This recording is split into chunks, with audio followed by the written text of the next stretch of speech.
So we're at a job site in Downers Grove right now, and they used to have just an absolute mess back here. When they built the house, they made them put in a well through here, and it pretty much turned into a giant cesspool that then they covered with rock. And the way you want to do it is you want to bury everything. And you can see what Carlos is doing there. He's kind of making a little ramp for the Bobcat so he can get in and out, which is great. But what we're doing, they used to have sitting water all up in those areas. We're installing a French drain all along the sides, have all the downspouts tied into it.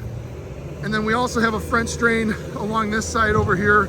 A lot of villages will sometimes require you to do a big well in order to cover all the engineering and the requirements with that. So we're going down about 30 inches here, and then we're gonna have 6-inch French drains all through here with about 24 inches of gravel that is gonna help everything dissipate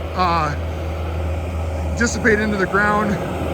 And then what we'll do is then we'll let everything drain to a low point, and once it starts filling up some, with that we'll fix the problem back here of the water problems,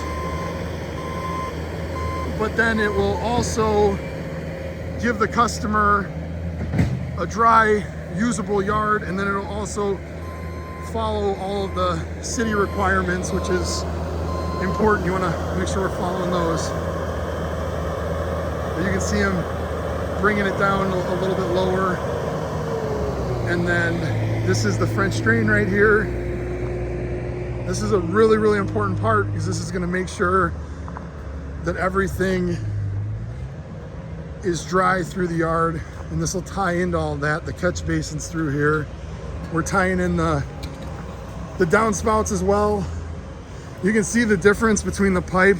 This is a corrugated, and then this is a really, really hard, it's called blue octane. Like it a lot, it works awesome. And then we use the 6-inch NDS collection basins all through there. And then we have the fabric around the pipe, and then we also have the fabric around the outside, and then all the clean gravel. But this will all get regraded pretty soon, and we'll get backfilled. But guys are doing a wonderful job, and the weather's been cooperating too, which is really good. And you can see we're digging this out a little bit deeper down through here so we can put some more gravel in here.